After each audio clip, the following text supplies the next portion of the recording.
Free trade is collapsing, not in theory, but in practice. The global economy we built after World War II, it's cracking. And you know what? America's not trying to save it. We're walking away because this isn't chaos, this is construction.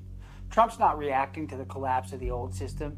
He's using it to build a new one designed around one thing, the US. A world where we don't rely on Beijing, where Brussels doesn't get a free ride, where America isn't the ATM for the planet, but the backbone of something smarter. This is the rise of the American fortress, and it's already happening. If you're tired of the media panic and ready for strategic clarity, hit like, smash subscribe, and let's break it down. Okay, let's zoom out.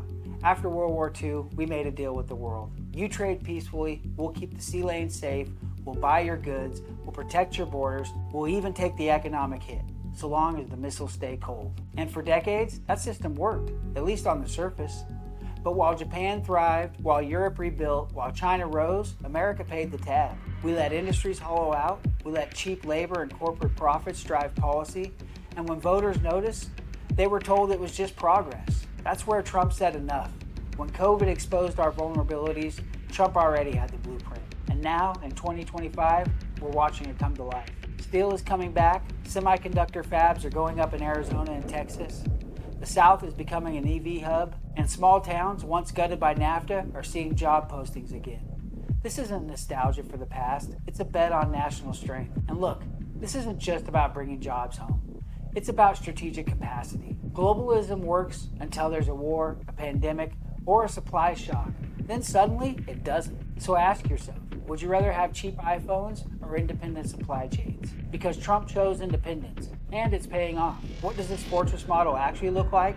Well, it's not just walls and tariffs, it's a strategic filter. You want access to American markets? Prove you're a serious partner. You share our values, you protect our IP, you don't just sell us out to China, then we'll work with you.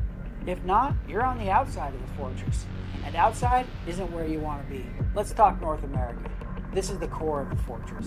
Mexico, labor and manufacturing scale. Canada, energy, raw materials, logistics. The US, market size, innovation, and firepower.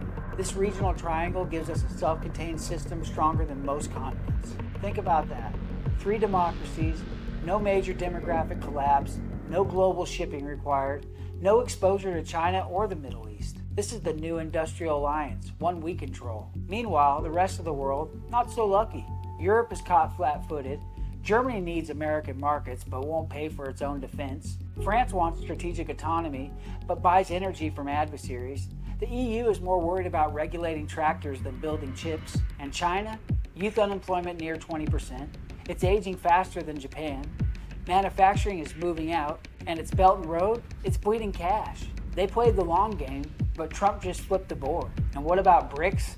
It's more like bricked. Russia's isolated, China's overextended, India's hedging, Brazil's watching from the sidelines. They aren't building a new global order, they're surviving America's pivot. And here's the truth no one wants to say out loud.